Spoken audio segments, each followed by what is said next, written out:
Caramba, pero mira qué bien. Vamos a comenzar esta mañana de hoy con un distinguido abogado. Yo pensé que el hombre tenía problemas, que lo vi con ese espejuelo y después de ese accidente, digo, ¿qué fue? Lo tenía puesto aquí, digo, y el hombre va a salir con ese espejuelo del sol. Es un artista que amaneció. Bueno, es parte del artistismo. Francisco Hernández, un conocido, prestigioso abogado que está dedicado a la Dolce Vita, sufrió un accidente por estar ayudando a un amigo. Cuando a mí me dijeron que Francisco que tú habías tenido un accidente, digo, y que fuiste llevado al traumatológico de La Vega, digo, pero él dijo aquí públicamente que él no iba ni siquiera a la capital, que no importa lo que le pagaran, que él no se movía de Santiago. Entonces, tiene un accidente en la carretera, digo, ¿qué fue lo que pasó? Después fue que averigüé cómo había sido todo. Pero salió todo bien. Sí, y descubrí que se puede vivir en este país. Ah. Sí, sí, sí. ¿Por qué? El 90% de las personas que se acercan van en solidaridad y van a ayudar. Así. Sí, sí. Y un 10% muy probablemente va a sacar fotos, a hacer videos y a ver si hay una oportunidad de llevarse. Los que viven en el entorno de la autopista, más llamada autopista Duarte, es a la inversa. Ahí el 90% va a desvalijar a los heridos y el 10% a ayudar. Pero el que vive en zonas rurales, el de campo, es una persona de buena voluntad. Yo encontré un señor de nombre Ramón de Constanza que ese es un ángel. No me diga. Sí, sí, sí, esa persona, por lo menos los dos que estábamos en condiciones, que no podían montarse porque no, o sea, estábamos en condiciones de irnos en cualquier vehículo. Exacto. Él nos llevó al traumatológico, estuvo ahí hasta que llegaron nuestros familiares, estuvo pendiente de cuando... sin conocerlo a ustedes. Sí, increíble. Y yo le decía, mira, en mi cartera hay dinero, porque él andaba en un carrito un poco... maltrecho. En mi cartera hay dinero, toma lo que tú quieras, lo que tú necesites para tus gastos. Me dijo, no señor. Luego cuando recuperé la comunicación, que me comuniqué con él, que le agradecí, me dijo, no me tiene que agradecer nada, porque ya yo eso lo debía. Lo habían hecho por mí anteriormente en la carretera. Qué bonito. O sea, una persona increíble.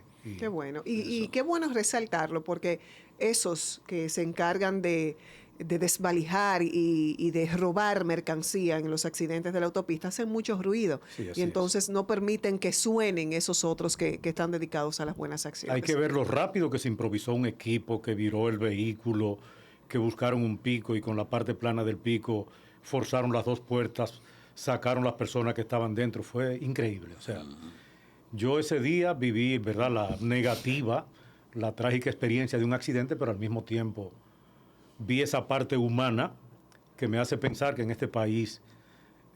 no todo está perdido como se cree. No. Tenemos muchas cosas que favorablemente, no sé si porque era camino a Constanza, el tipo de persona que se movía ese día a la hora de la mañana, pero la verdad es que pude ver esa calidad humana reflejada en el rostro de las personas desesperadas, como tres al mismo tiempo que marcaron al 911. Increíble. O sea, hay que ver que... Y menciona usted que no todo está perdido en la República Dominicana. En términos judiciales, no todo está perdido en la República Dominicana. Realmente esto que se propugna por este gobierno de esa justicia independiente se ha podido ver en procesos que finalmente hayan tenido consecuencias a la altura de los hechos que se les imputan. Mira, haciendo un análisis general, una panorámica del sistema de administración de justicia en la República Dominicana, especialmente lo que es la justicia penal, yo puedo decir que se ha perdido mucho.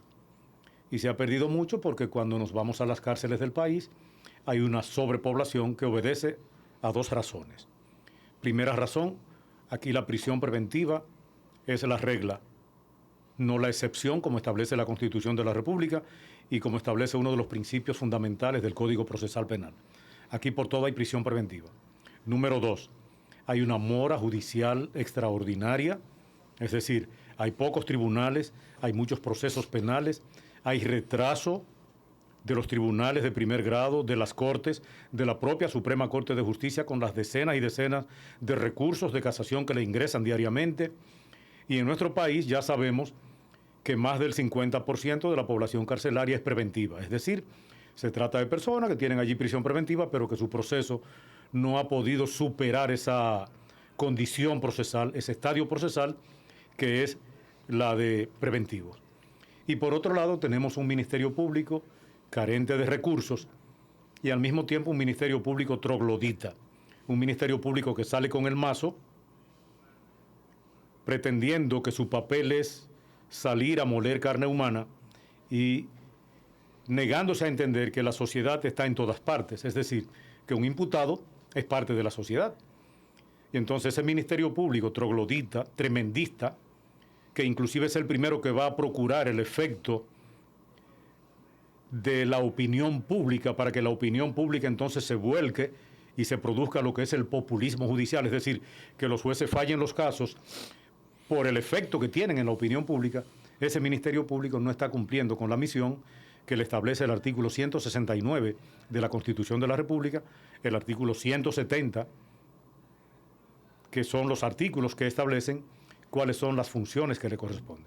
Entonces yo diría que se ha perdido mucho. Y la recuperación de todo eso va a ser difícil, porque fue que nos dimos un código procesal penal que no está a tono con la cultura legal de los dominicanos, que no está a tono con el nivel de democracia real, porque nuestra Constitución establece que somos un Estado social y democrático de derecho, pero eso es en la teoría constitucional. En la práctica no es así, y vemos todo lo que pasa. Y a ese mismo Ministerio Público se le cuestiona porque ha sido muy solícito.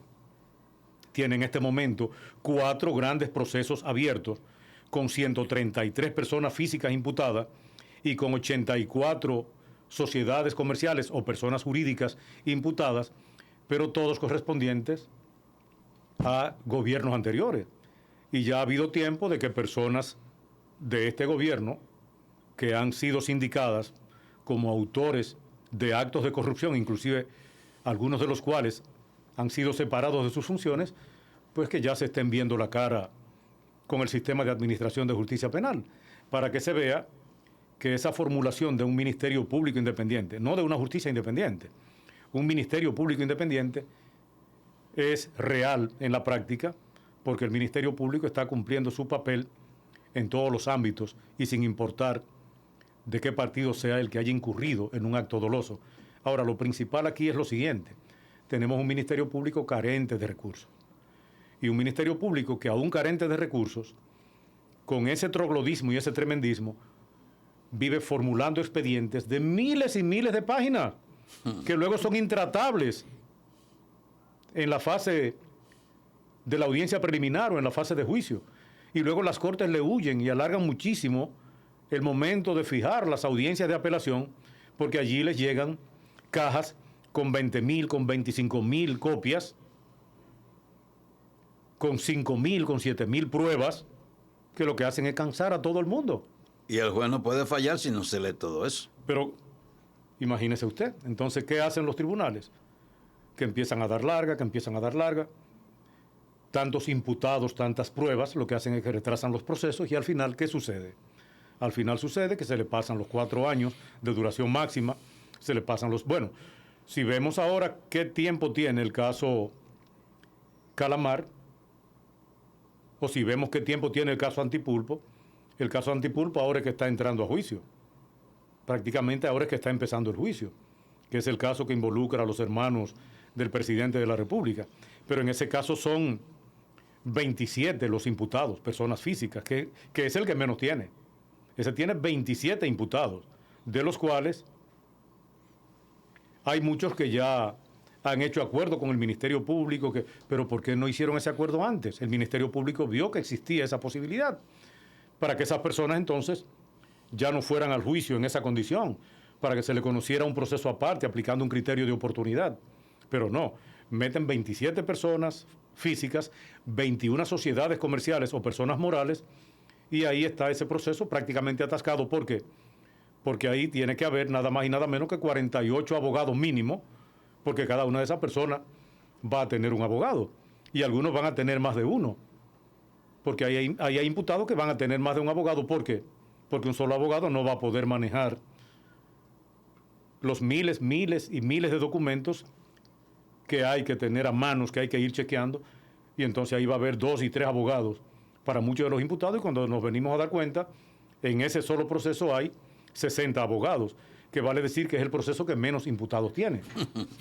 Vamos a unos mensajes para continuar en breve esta conversación con el abogado Francisco Hernández. Vamos. Bien, estamos conversando con el abogado y profesor para la gente que quiere aprender a hablar, que es Francisco. Él es profesor. ¿Usted sigue dando clases sobre eso? Hace ya unos años que ya dejaste eso. Lo di la última vez en el Colegio de Abogados, aquí, con 200 no hay cosa que hable más mal que un abogado. Participantes, pero ya a la gente no le interesa eso. No. Yo antes vivía de eso, pero ya tú organizas un curso y o es gratis. De oratoria. O si cobra, ya sabes que el público va a ser mínimo. Sí, a la juventud de esta época no le interesa el arte de hablar. Bueno, Francisco, estábamos conversando sobre el tema de las prisiones preventivas. Y yo digo, pero en un país que vive haciendo programas, batidas contra una cosa y otra, ¿no pudiera el Poder Judicial llamar a hacer un programa nacional? Un operativo. Un operativo. Operativo era el término, gracias. Un operativo nacional y pagarle a los jueces para que trabajen mañana, tarde, noche, sábado, domingo a lunes. Pagarle a los jueces un extra para que conozcan todos esos casos de prisión preventiva que de seguro van a disponer la libertad del 50 o 60% de los que están preventivos. El problema no se resuelve con eso. Y te voy a decir por qué. Es que serán los mismos jueces a los que les corresponderá sentarse a motivar cada decisión que tomen. Y la mayor parte del tiempo a los jueces es ahí donde se le va. Eso es lo mismo que el profesor que imparte docencia en una universidad. La universidad le paga una hora presencial, pero para él impartir esa hora presencial tiene que dedicar 2 horas, en su caso en su oficina, a preparar el material, y luego 2 horas a corregir los trabajos que le deja a sus alumnos. Es decir, la universidad le paga 1 hora, pero él tiene que dedicar 5, incluida la hora presencial en la universidad. Entonces, ¿qué pasa con los jueces? Que una audiencia que dura 2 horas, 3 horas, luego el juez tiene que durar 5, entre analizando las piezas del expediente, motivando su decisión, redactando su sentencia. Entonces, si a ese mismo juez nosotros le cargamos con horas extras, van a tener que llevarse los expedientes para su casa para dedicar hasta parte de su sueño, de su tiempo de dormir, a motivar sus decisiones. Porque todo se ve muy sencillo. Cuando la audiencia se terminó, el juez se reservó el fallo.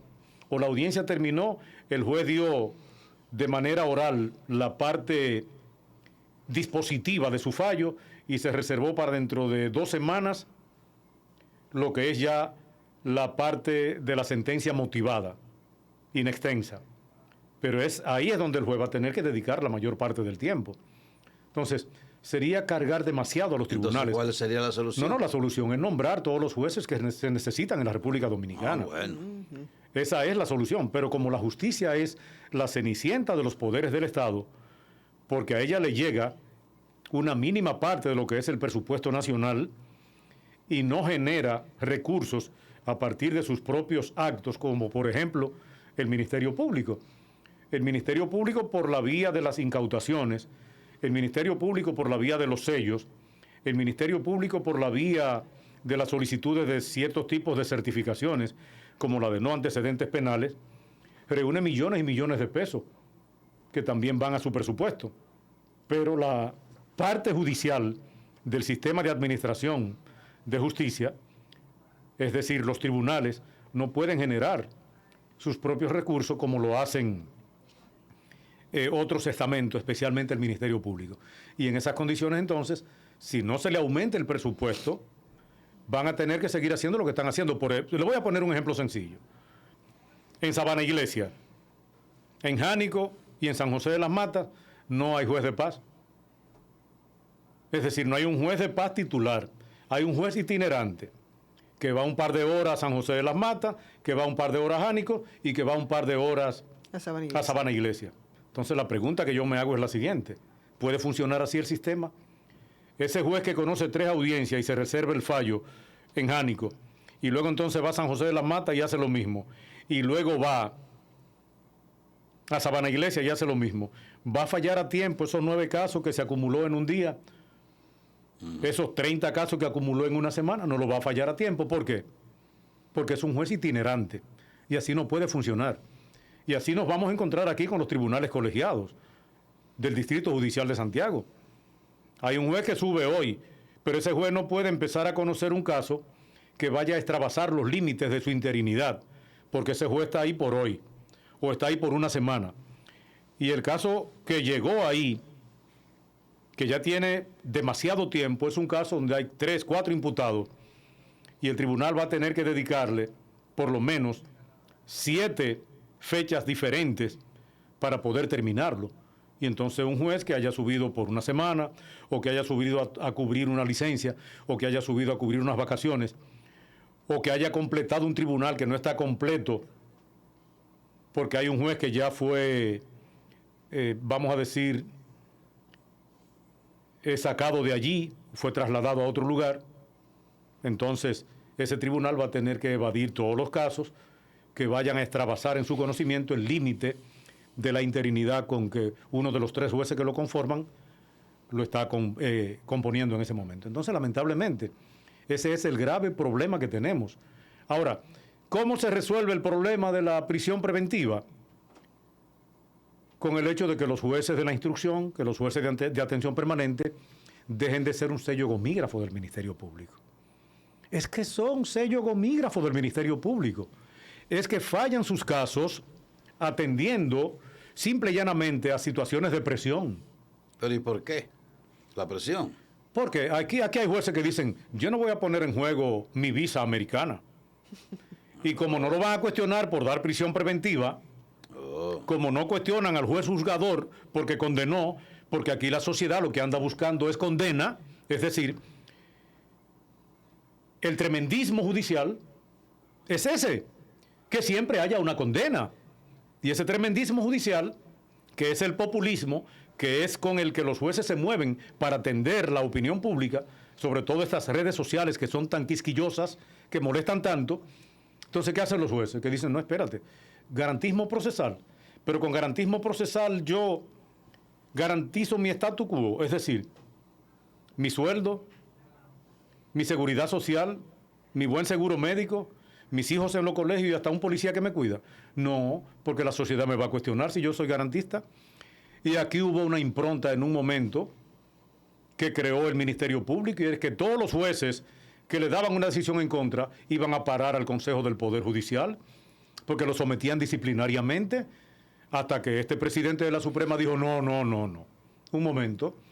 Cuando el Ministerio Público no esté de acuerdo con una decisión judicial, que la recurra, porque el recurso es la vía constitucional y procesal penal para usted tumbar una decisión que ha sido dada incorrectamente. Para eso existe la alzada. Y cuando llegue a la Suprema, que valora si el derecho fue bien o mal aplicado, ya veremos dónde se equivocaron los jueces que conocieron ese proceso. Y desde que el presidente actual de la Suprema Corte de Justicia dijo cuál era la vía correcta, ya se acabó el sometimiento de jueces. Ya tiene que ser algo muy grave que se le atribuya a un juez y que el Ministerio Público pueda aprobar para que haya un sometimiento disciplinario. Pero aquí hubo jueces que empezaron intentando ser garantistas, y cuando Jenny Berenice Reynoso era la fiscal de Santiago, por lo menos 3 de ellos fueron a parar al Consejo del Poder Judicial con sometimiento. Entonces así no por Dios. ¿Por qué? Porque el artículo 170 de la Constitución de la República dice de manera clara cuál es la función del Ministerio Público, y si el Ministerio Público es un ente objetivo, tiene que serlo en toda circunstancia, frente a los jueces, frente a las partes, y por lo menos durante la etapa de la investigación, el Ministerio Público tiene que ser garante del debido proceso de ley, porque la sociedad está en el imputado como en la víctima. Déjelo un segundito ahí, vamos a los mensajes. Estamos en el cafecito de hoy. Gracias por continuar con nosotros en esta entrega del Cafecito y continuamos esta conversación con el abogado Francisco Hernández y sobre todo porque hemos abordado temas que son de mucho interés porque tiene que ver con la actualidad judicial en el país. Sabemos que arrastramos debilidades y falencias importantes, pero que se están evidenciando en procesos muy sonoros. En la actualidad hay procesos, varios, de manera específica uno reciente, con la inclusión de nuevos imputados. ¿Qué tan peligroso puede ser esto para el proceso, sobre todo ante el desconocimiento de muchos de esos imputados incluidos, de esa acusación de que tenían algo que ver con ese expediente? Bien, se trata del caso Calamar, que involucra inclusive a un ex candidato presidencial de la República, a un ex ministro de Hacienda y así por el estilo. Y a un exministro administrativo de la presidencia. Estamos hablando del más alto nivel del gobierno anterior. En ese caso hay 34 personas físicas imputadas, de las cuales 16 fueron incluidas a última hora. Esa es una práctica que la jurisdicción ha permitido, validándola como sello gomígrafo del Ministerio Público, que se haga permanente. Sucedió en el caso Antipulpo, sucedió en el caso Medusa, sucedió en otros casos, aquí en Santiago, por ejemplo, en el caso Falcón. Cuando se incluye a una persona en una acusación a quien probablemente se le llamó un día y se le dijo, mira, si no va a ser testigo, te voy a imputar. Y esa persona dice, no, yo no soy testigo, yo no conozco de esos hechos. Y por hacerle la maldad a esa persona, el día que se presenta la acusación, se le incluye como imputado, a esa persona se le están violando derechos fundamentales y el Ministerio Público respecto a esa persona está incurriendo en un acto de prevaricación. Y yo lo pudiera sustentar muy bien en un programa posterior, porque la prevaricación no es otra cosa que el acto mediante el cual un juez, un tribunal, y en este caso el Ministerio Público, toma decisiones que cambian el sentido de la ley y sustituyen la ley, y en este caso el Ministerio Público está cambiando el sentido de la ley y está sustituyendo la ley, y voy a decir sencillamente por qué. Se trata nada más y nada menos de un acto mediante el cual el Ministerio Público le viola a la persona el derecho que tiene a defenderse desde el primer momento en que se le considere autor o cómplice de un hecho punible. El derecho que esa persona tiene a pedirle al Ministerio Público diligencias procesales. Mire, usted me está investigando sobre tal asunto y pretende imputarme, ya yo tengo la expectativa de que viene una imputación. Pues yo necesito que usted busque tales y tales pruebas que me favorecen, porque el Ministerio Público está obligado a buscar pruebas a cargo y a descargo. Entonces, ¿cómo va a buscar el Ministerio Público pruebas a descargo a favor mío si ni siquiera me está dando la oportunidad de yo saber que voy a estar imputado en ese proceso? Lo peor del caso es que el Ministerio Público con eso me está evitando, me está impidiendo que yo judicialice aquellas situaciones en las cuales él me afecte a mí con su comportamiento. Él está llevando frente a mí una investigación secreta.